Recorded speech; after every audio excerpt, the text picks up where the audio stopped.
Hey, welcome everyone to Software Sales Simplified, Move to Success, the podcast for sales professionals who want to sell better. Whether you're a seasoned pro or just starting out, make Software Sales Simplified your go-to resource for actionable insights and real-world strategies. Join us right here where you get your favorite podcasts, and then we'll move to success together. I'm Matt Long, your host, and I'm joined by my colleague, Kevin Donville. Say hi, Kevin. Hi, Kevin. Thanks. And together we have over 50 years of software selling experience. And we wrote a book about it as well called Winning Faster, the MOVE Framework for Enterprise Sales Success. You can actually buy a copy of it. There's a link in our podcast description. So today I thought what we talk about was actually the final pillar of the MOVE Framework. Remember, the first three are motive, opportunity, value, and the E is engagement. Engagement. Good. I'm really happy that you got that, because if you didn't, I'd be a little concerned. But I would be too. Yes. You aced that as usual. So engagement, right? And this is one of the things I don't think is really talked about enough when you're talking about sales enablement and sales training and things like that. And basically, engagement is all the actions you take once you understand and mapped out a strategy and a need and the value that the customer needs. Like, you're going to be doing a lot of things. Do you have a strategy around that? A lot of times what I find is it's kind of haphazard. Oh, we're doing a demo, so let's throw together a presentation and then a demo, right? And it's not really aligned with a lot of things that you uncovered in the previous parts of the discovery process and the value mapping and all the things you're doing ahead of time before you're actually engaging the customer. So this is one thing I want to talk about. But before we do that, Kevin, do you have any thoughts about engagement and the importance of it? Because I know that we've had some conversations recently about this particular phase of the sales cycle. Well, yeah, I mean, one of the things I would say is you're very much correct. I don't see a lot of other methodologies, and we were just talking with somebody earlier on today that was pointing this out to us as well, that stress this whole focus on the engagement aspects of delivering value to the customers and having a successful, not just first sale, but overall value-based relationship with them that's based on trust and proven value delivered. So I think that one of the big things about this thing we're going to be talking about today is the focus on the building blocks of all the various different ways that you can do this. There are a lot of techniques, a lot of delivery vehicles, and the interesting thing is they're not predicated on just the sales team alone. In many cases, there's a partnership that needs to take place, not only with other teams inside the organization, the software company's organization, services, support, implementation, delivery, but also on the customer side as well. There's a lot of collaboration, partnership, and trust that needs to be established in order to deliver the different things that we're going to go over, both with respect to how you're going to be proving value and the various techniques upon which you do that. Yeah, and I think we had a conversation a couple of weeks ago as well, where SaaS model has really changed enterprise sales. Because essentially you can look at the entire first year as kind of an extended pilot or POC. You're constantly having to sell the value and communicate the value and all these different types of things, because they can just pull the plug in a year, right? It's very rare that you're getting, multi-year deals out of the gate. But, so a lot of times, and you're not making money as a SaaS solution until the second year. So as well. So it's really critical that you are applying a strategy to all interactions you have with a customer, right? And so we're covering mostly the sales cycle, but these things continue after the deal is done, right? After the contract's signed, a lot of these things continue. And there's actually a section on that as well in terms of how to further this, so you can get upsells, cross-sells, and expansions across the enterprise as well. Exactly. So let's just, before we get into all the different things that we'd actually do as part of the engagement, let's just talk about why it's important. Because I think these kind of align to the key things you're trying to drive with your relationship with your customer or prospect. So Kevin, I'll turn it over to you, but maybe you can quickly go over some of the things that having strategy around engagement and doing it well will allow you to do? So it's an interesting question, Matt. The importance of it is a number of different things that enable the deal. Things such as stakeholder buy-in. There's people that you're going to be selling to, and there's going to be a lot of folks that need to get on board on the customer side. Being able to get that alignment, totally critical. And by virtue of you providing a very compelling value case, much easier for the customer to do on that side. There's going to be people who you may not have even necessarily had a whole lot of engagement with. The stronger that you build the value, the more your partner on that side can go and fight for you. Yeah, I should point out too that, in our previous pillar, value, this is where you're defining the value, mapping it, et cetera. But this is actually where you're proving the value, right? That you've defined this. And so all these exercises are doing that. And I think that making sure that the stakeholders and the executives are bought in from the beginning, because I don't know how many times it's happened to you, but you've sold it to the lower level people and you think we're good. And then the executive gets in the end and they're like, wow, what are we doing here? I don't agree. Right. So a very valid point for sure. Yeah. Or a stakeholder comes out of the woodwork that you never knew before, that you've never been introed to, who can accidentally take your deal sideways. But if you've built a strong case, you've got some resistance to that. And a lot of that comes down to being able to justify that investment, which is another major element of this as well, right? If you've put together good, compelling evidence, you've built your ROI, you've done the analysis around the total cost of ownership of the solution itself, you've provided that business case that can be brought in to all the stakeholders, including as high up as the CFO, where the business case makes sense. And you've got those numbers to justify the costs and the investment, both not just in the initial investment, but the costs over time. Someone in that organization needs to provide a business case to the people who are writing the checks. Yeah, and we're going to go over a couple tools for helping justify the investment in a little bit as well. Yeah.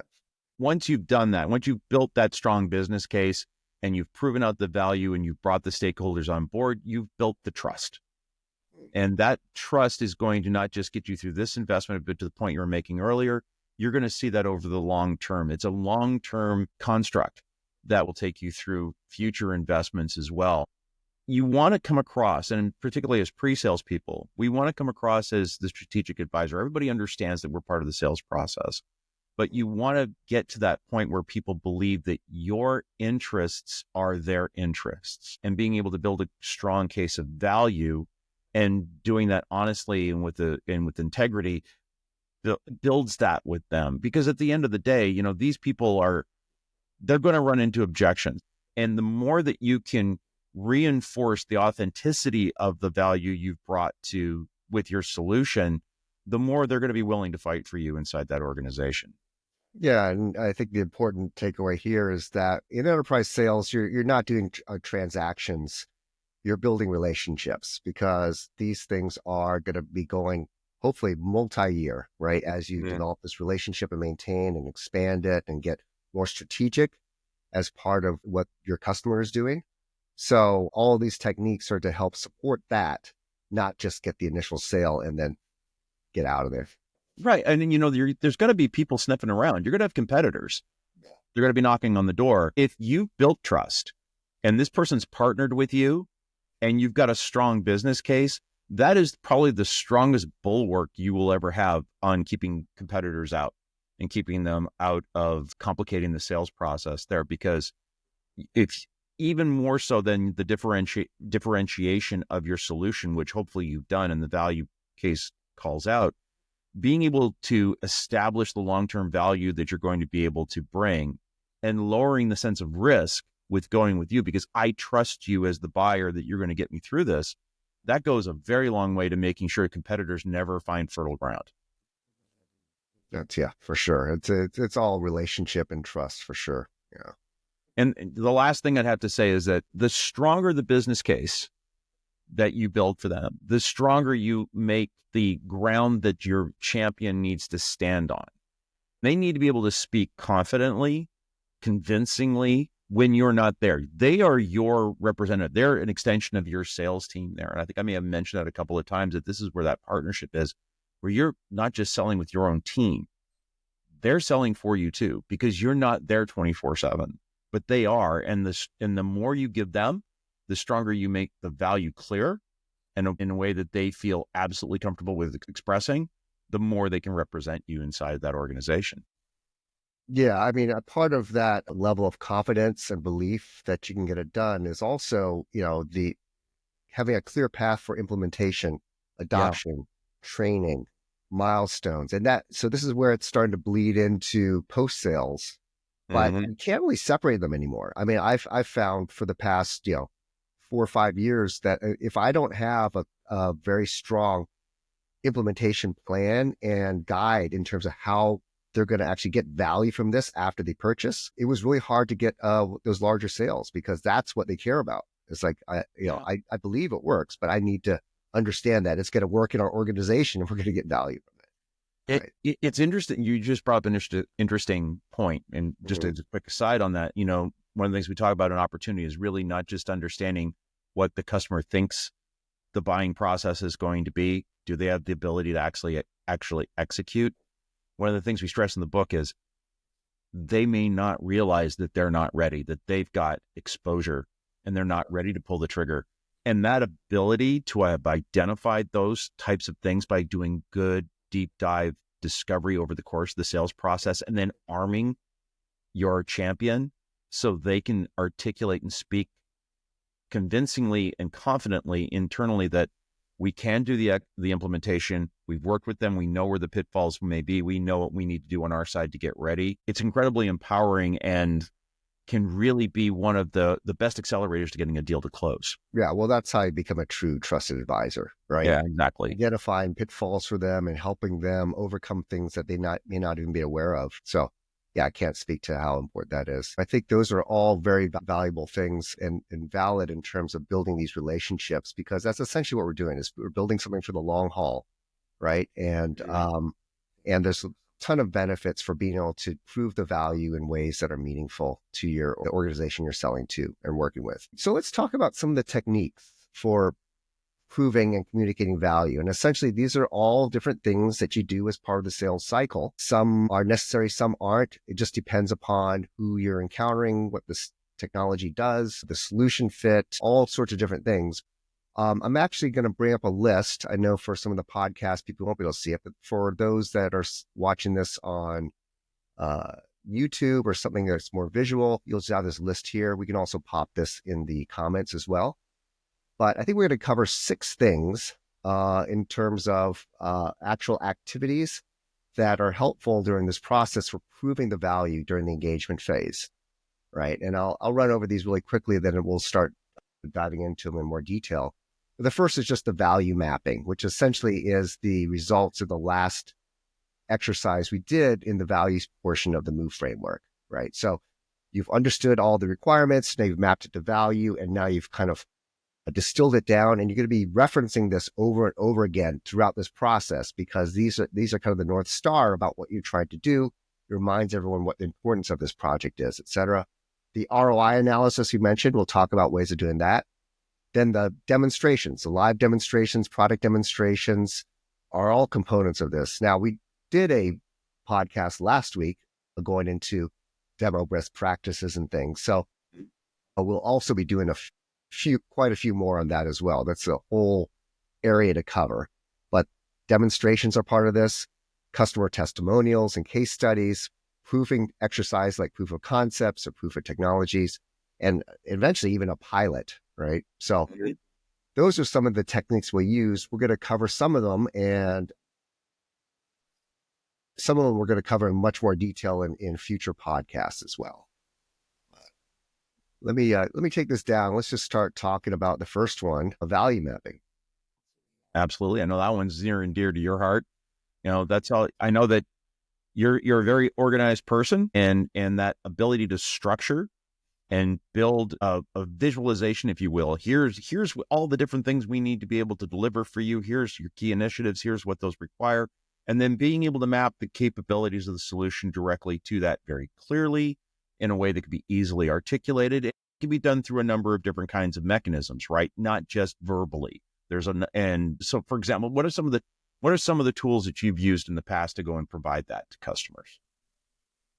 Well, part of it is, once we've kind of when we're building out the business case for them or together with them, I should say, coming up with the top key things, because there's going to be a lot of things they want to do. A lot of them are just features that they need and functionality they need, but roll all those up to main value points of what they want to accomplish. What I like to do is after I've defined that, I like to use that in almost all my communication, right? To some level, like, hey, again, this is the project we're doing. This is why we're doing it. These are the key things we're hoping to accomplish, etc.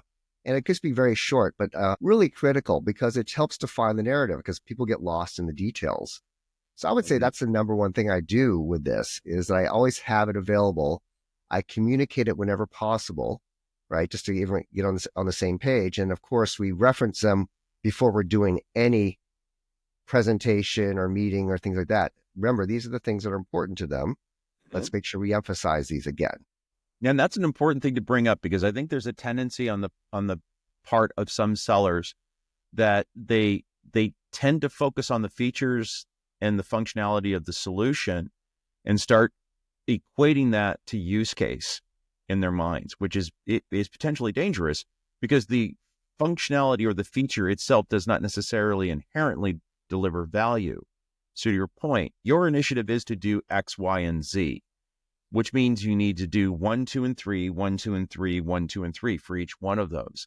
Then being able to map how your solution delivers to each one of the building blocks, which satisfies the requirement, is incredibly important because they need to be able to clearly articulate internally, yes, it does everything we need to do. Yes, it's going to be able to get us where we need to go.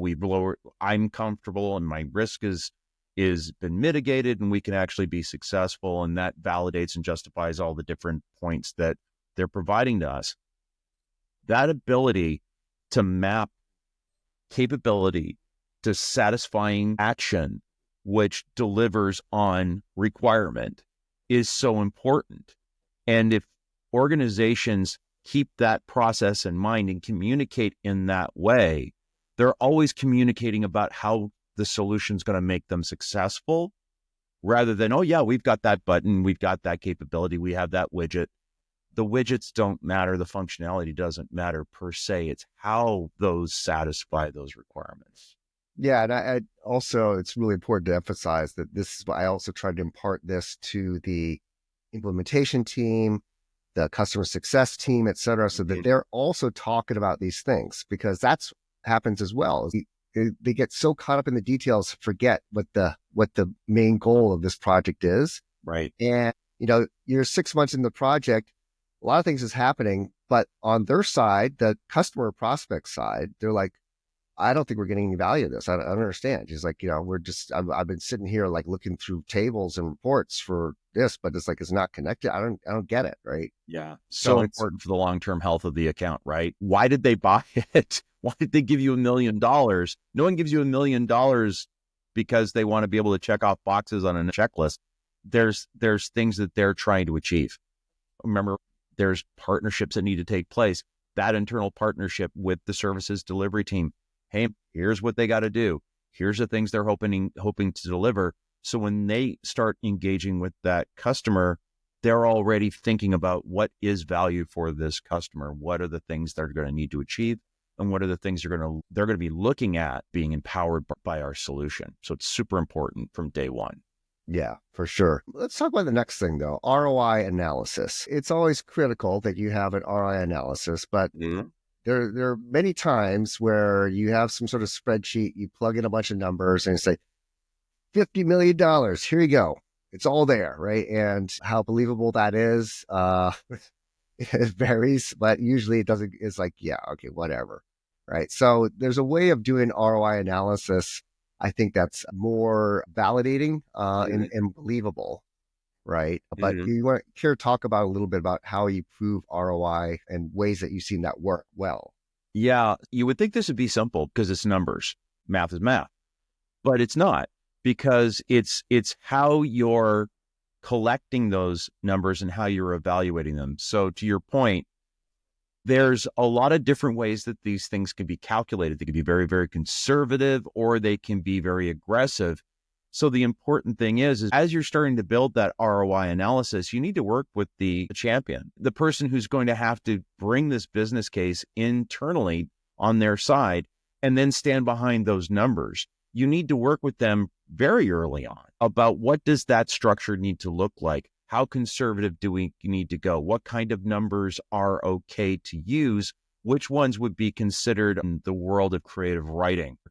Because they stand behind those numbers. It's their name too that's on this, not just yours. Yeah, I think, I think gone are the days where I've been in sales cycles where they they ask how much it's going to be. It's like, well, we're going to put together ROI analysis for you, right? They're not even sharing price or price range, and then they do the big presentation. Well, here's your inputs. This is what we did, and it's like blah blah blah, and here it is. Again, your mythical $50 million ROI. You're going to get back on this. And by the way, our price is only 800,000, so isn't that a bargain? And I don't think that really flies anymore. I'm a big proponent of giving a ballpark and understanding the level of commitment this is going to take and expectations from a financial perspective, right? So that they've set their expectations there, right? They're not surprising them. And then walking it back, what will we need to show you to support this? What would your CFO need to see for this? And I've heard things anywhere from we need 3x ROI to 10x ROI, or we're not going to do it. It's X is a little extreme. Sold solutions that do provide 10x, but it's a hard one to swallow and hard one to sell, right? In terms of that being accurate. Right. Yeah. Yes. And the other thing you need to realize is you're writing a check that you later have to cash, right? So, one of the things that's coming up later on in our discussion here is things like proving activities. And when you're going super aggressive and leaning out over your skis and making grandiose claims about the ROI that the solution is going to be able to do without creating any kind of context about how that number is calculated and what you mean by that, and making sure the person you're selling to is on board with the way you're doing that kind of math, you could be leaning into a real problem later on. And it's happened to me where sellers were a little bit too aggressive and a little bit too promising without a conversation about what this really means with the champion. And now we're on the stick for delivering the full value. Like one of the companies I worked for, it was a 6x type of ROI. What they didn't say in the same conversation is that was over a 3-year implementation timeline. So they were like saying, oh yeah, it'll be 6x. Well, the big savings came in and kicked in years 2 and 3. Okay, now you've gone and you've saying we're going to be able to do a 6x type of turn. That becomes problematic. How are you going to prove that? Is this something you're going to need to go and validate in the proof of concept? Are there customers that can step forward and go, no, really, it is 6. In fact, it's actually 12. Let me tell you my story. But it's numbers. So make sure you have the conversation so everybody knows how you're calculating that. If you're using high watermark, then say it's high watermark. We're going to give you 100% when we're doing these calculations, maximum return that could possibly happen. If you're not comfortable with that and you'd like to take a look at 20% of that as being a realistic margin of return, that's fine. We'll do the calculations here and then we'll recalculate down here for you that you can use internally, but have the conversation. And I think it's a good segue into, I actually moved up one of the points, customer testimonials, case studies, because that's another way of proving ROI, right? Right. Similar type of customer got this value out of it. Talk with them, and if you can get them as a reference and get on a reference call, that's awesome. Or a lot of times these ROI spreadsheets and calculators are based upon actual investigations done with customers as well. Mm-hmm. But that customer testimonial and case study is a very powerful tool to use, right? And that can, I think, lend itself to the ROI discussion as well as the expected ROI from the solution because it's based upon an actual use case and customer that's done it. So I'm not sure if there's much more to talk about that, but any areas where you've really seen that done well in terms of customer references or testimonial? Yeah. So first and foremost, I think the more mature the organization, the easier it is to get those, right? If you're on the starting up phase, not too many, it's much harder to get somebody to go and do a case study with you, but it's certainly something that could be negotiated for. When we get you all these wonderful returns, we'd love to be able to do a case study with you and get that agreement up front. It's definitely something that should be in the negotiations. Some organizations are better at that than others. And this is also where the partnership with services could be very, very powerful, where they can be collecting aggressively. I've worked for some organizations where they've had very sophisticated ways in which they collect, document, and distribute the information around the different kinds of use cases and returns that companies are having. Caveat on that, you have to be careful that when you're doing that, you may be sharing with somebody who is a direct competitor to somebody that you've done a case study with, and your customer that you've done the case study with is uncomfortable with having their name associated with the actual hard findings. So there may be some customers that would be more comfortable if you're doing it anonymously, and you have to be sensitive to the fact that you're not divulging any intellectual property or customer secrets. So make sure that that needs to be done very cautiously, but it can be extraordinarily powerful, even if you just said someone in your space. Right. And just make sure there's not only 2 or 3 players in that space. Yeah. Well, yeah. Yeah. You need a larger sample size.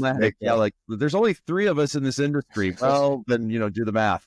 But to that point, again, you need to be sensitive and you need to be discreet. You need to be making sure that you're not violating the terms of the agreement for your customer who is giving you this super powerful tool to go out. Yeah, for sure. That's something that it has to, it's best if it's negotiated at the time of the contract, right? Because then there's a little give and take there and you get that buy-in at that point. But it's so powerful, having real customer stories, especially if you can assign a name to them. And even if you can't, real case studies that you can refer to, just give so much credibility. In fact, I know both of us are fans of telling stories as we do the demo and things like that about, hey, this customer, very similar customer in the space was having this problem. They were able to do this, and all of a sudden they were able to increase it by X amount. Yes. Super powerful to be able to do that. So knowing these things and getting the things from the field is really critical, but a very useful tool when you're trying to prove the value to your prospect during the sales process. It does need to be maintained, though. It does need to be maintained, and it does need to be respected, because you don't want to be going out there talking about a case study with somebody who's no longer a customer, which I've had people do, which can come back to bite you in a very bad way. For sure. Next thing really is just live demonstrations, product demos, right?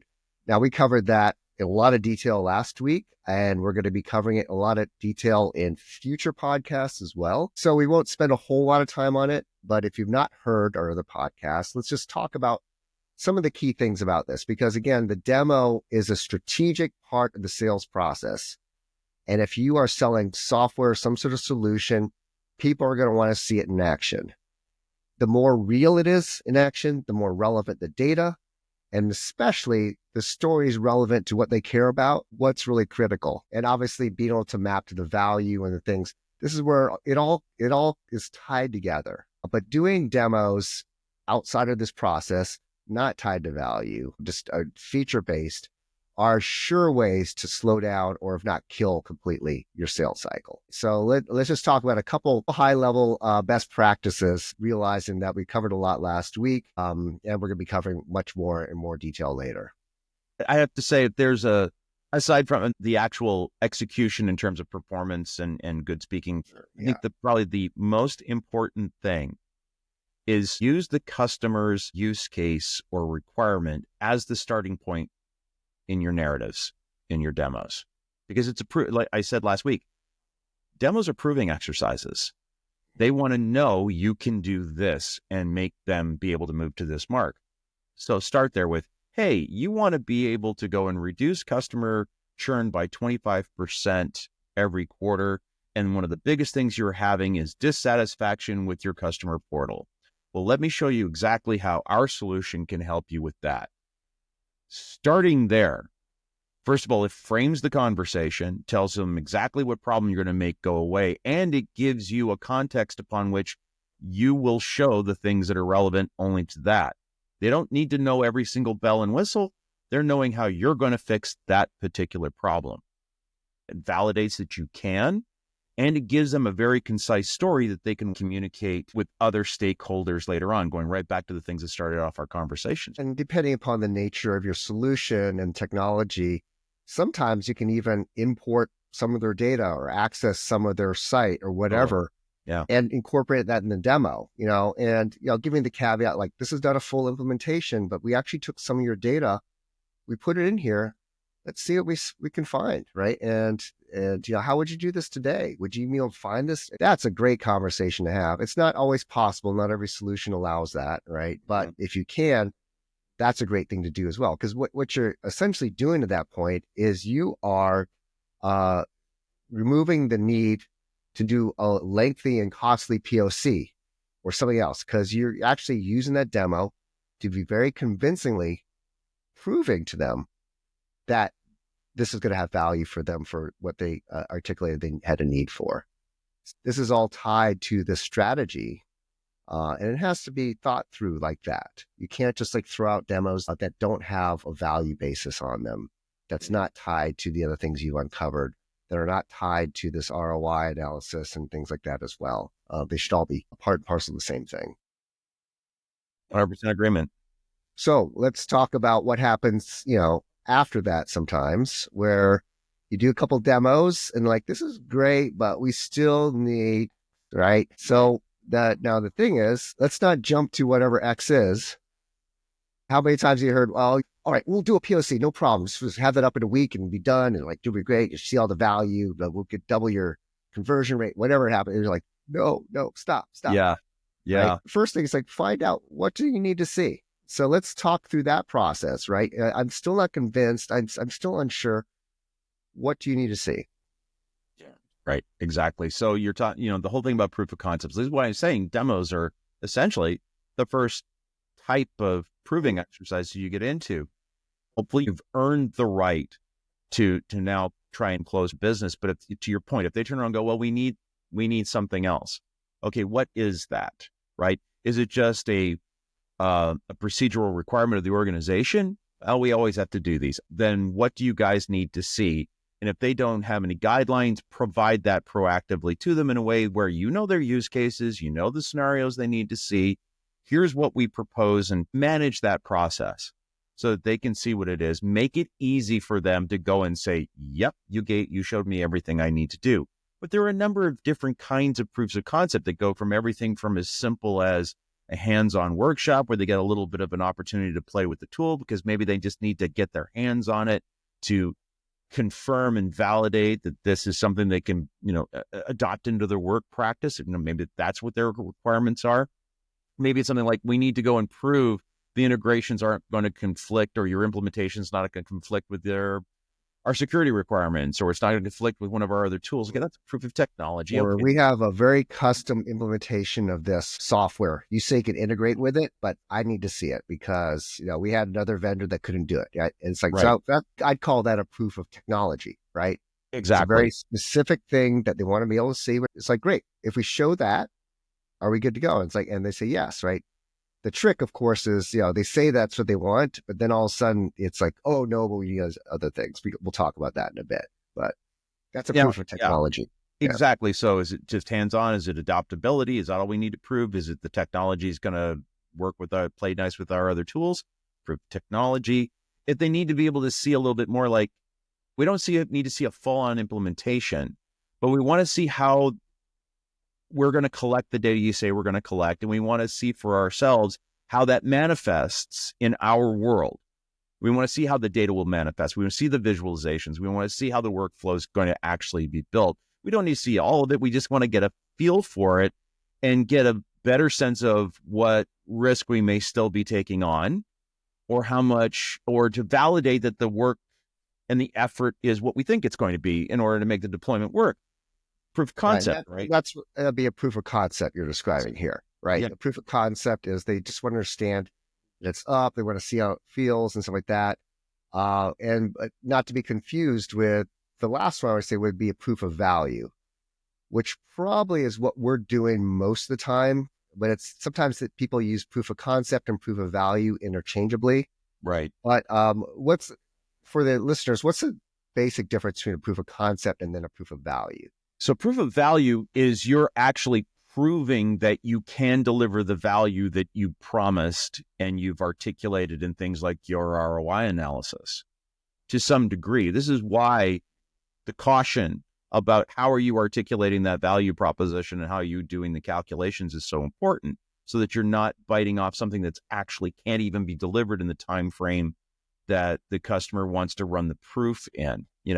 Proof of value is numbers and returns and findings that can withstand a degree of rigor of cross-examination and analysis on their part, so that they can go and say, we actually did see a bump of X, or we saw a reduction of Y, or we saw an acceleration of this. Whatever it is that you're saying the value is that you can deliver, what your solution can do to affect the change and the objective that they want, they can measure that and validate that with their own criterion. So that's a whole other conversation. How are you going to calculate that? What numbers are you guys going to use? Here's what we're going to provide to you. Will that satisfy? There's a whole other series of discussion around what do you mean by proof that needs to take place once you get to something like a proof of value. But one thing I would say about any of the proofs that you're going through, when you're sitting down and having a conversation with the customer, whether it's hands-on or all the way up to that proof of value, there needs to be a very concise conversation around what the proof means. And the proof terms need to be restricted to things that are actually measurable and can be confirmed. They can't be things that are soft or are really open to interpretation. You have to try and get to things that are concrete. Yeah, like ease of use. That's one we hear all the time, right? Yeah. How are you going to measure ease of use? What does that mean? Well, it just doesn't feel it's easy to use. It's like, well, we can't really prove that. I mean, it's like, yeah. It could be even something simpler, like when they say, well, we need to be able to get hands-on. We want to be able to use the tool ourselves. Okay, is your team able to go through the onboarding so we can teach them how to use the solution? How many of those people will be in there? What are their classifications? They have the right skill set in order to use the tool? Because the onboarding will take them about 2 weeks, and then it'll be about another 2 or 3 weeks before they're going to be able to actually work inside the solution. They don't realize what they're asking when they ask for some of these things. So it's an important step to make sure you walk them through. Do you really understand what you're asking for? And are you willing to invest the time on your side to actually deliver that? Proof of technology. We want to make sure it works with our custom solution of X, Y, and Z. Okay, great. We can absolutely do that. I understand. Make sure that there's no conflicts, there's no performance hits. Great. Is that team ready to go and do the implementation steps with us? Are you ready to do it? Is that vendor ready to work with us? Right. And that's part of your experience as well as your trusted advisor. Like, this is what it really entails. If that's what you want to understand, right? Are you prepared to do that? Or if not, man, I suggest that maybe we do this, right? And this is where some of the art comes in, especially with a proof of value, right? Because obviously you're not going to show the value to get in a year, because now we're talking about a pilot, right? Just like that's actually. So what you do is like, can I show you enough indicators of areas where this is driven value that we can extrapolate that, yes, this is going to provide value across all these other areas, because we don't have time to test everything. Exactly. Right? So that's really the key in the art there of driving into something that you can contain, deliver within a finite period, that hopefully is within the quarter, so that your sales manager doesn't start screaming at you that you're not bringing this thing in. So you want it limited, you want it concise, you want it predictable, something that's measurable, and something that you can be sure that you can deliver on, right? And you have to have buy-in from them that, yes, if you deliver on these things, they're going to move forward as well. Last thing I want to go into, again, there's a whole series of things we're going to get into about proof of concepts, proof of value, proof of technology, etc. But for the sake of brevity today, we're going to move on. The last thing really is, a pilot. And a pilot, sometimes it has to happen. And what that usually is almost, I won't say a full-blown implementation, but it's a pretty fully baked implementation. It may not be in every area that they want to do. They might have it just focus on one, but essentially you've set up the integrations, the other things, usually get this run, and it's running for a while, and that's onboarded. And usually this is something that just leads to a larger project or a contract that then just takes effect, right? You're not negotiating after that. But So I'll talk about some best practices around that and things to avoid, I guess I should Well, say. first and foremost, the same rigor and disciplines need to be applied to a pilot. It's a proving exercise. It's just extended over a longer period of time. And generally speaking, because of the scale and the complexity or the thoroughness of implementation, it's not just the solution that's being evaluated. It's you as a partner, it's your implementation, it's your onboarding. It's pretty much everything that you deliver to a customer is now kind of on the table and being evaluated. Consequently, you need to sit down and talk, make sure they understand what they're going to have to invest in terms of their amount of time that's going into it and get their buy-in. Because if they don't participate, if they're not dedicated and they're not dedicating resources to the implementation and to the pilot itself, it's not going to be successful. So you need to make sure that that's all fully negotiated and everybody understands their responsibilities and it's documented up front. We could do a whole series just on that alone. But now you're working with people that are outside internally to your software company that are not part of the sales team. You're working with services, delivery, implementation, onboarding, support, billing, all these different parts of the organization. And as the sales team, you need to shepherd this success agreement that you have with your customer. It's like, hey guys, we don't really have this deal yet until we meet all these different things. So let's make sure we discuss all of these as a group, make sure these are reasonable. We feel we can deliver this degree of value and completeness in the time frame that's being discussed for the pilot. And let's make sure everybody understands what they're responsible for and communicate back into the rest of the group. So we're always aware about, are we hitting that mark? And the sales team can take on additional responsibilities there, right? With respect to communicating back to the investment person inside, the buyer. But it's like an Uber proof concept from that perspective that's going to take place over time, where reality needs to prove based on all the promises and all of the commitments that have been made over the course of the sales cycle that you're going to deliver on all of them. Yeah, and a pilot typically goes minimum of 3 months, usually 3, 6, or even up to 12 months, right? Very solution dependent, right? Yeah, but I mean they're long-term things usually, right? Mm-hmm. Where you've engaged your implementation team and your trainers and all these types of things. So it is essentially a paid project, and there might be some license associated with that as well, usually, mm-hmm. right? As well as some services for X amount of time. We're going to implement it here.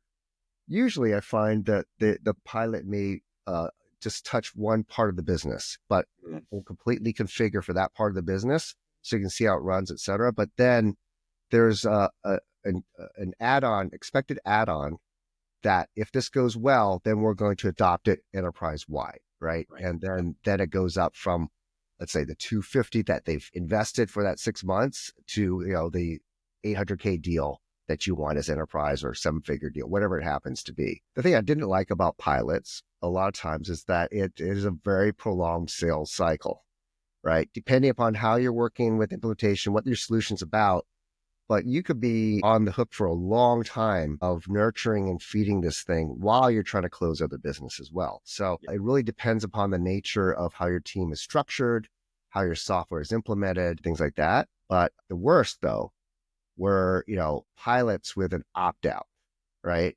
Where essentially, so you have this amount of time to prove it and they could just opt out for any reason at this point, and then you're just constantly under the gun. Yeah. I try to avoid those if possible, right? I would just commit them to a certain period of time, and then there'd be a commitment to either move on or not. But at least you've delivered on that, and you've gotten, if they paid for it, I mean, they have some skin in the game, they paid for that. And if you part ways, at least you have that project success and completion. And it's not something that just gets plug pulled last minute. We could have a whole session just on this. There's so many variations and intricacies, but it gets right back down to, here's all the things that you're trying to do for the customer.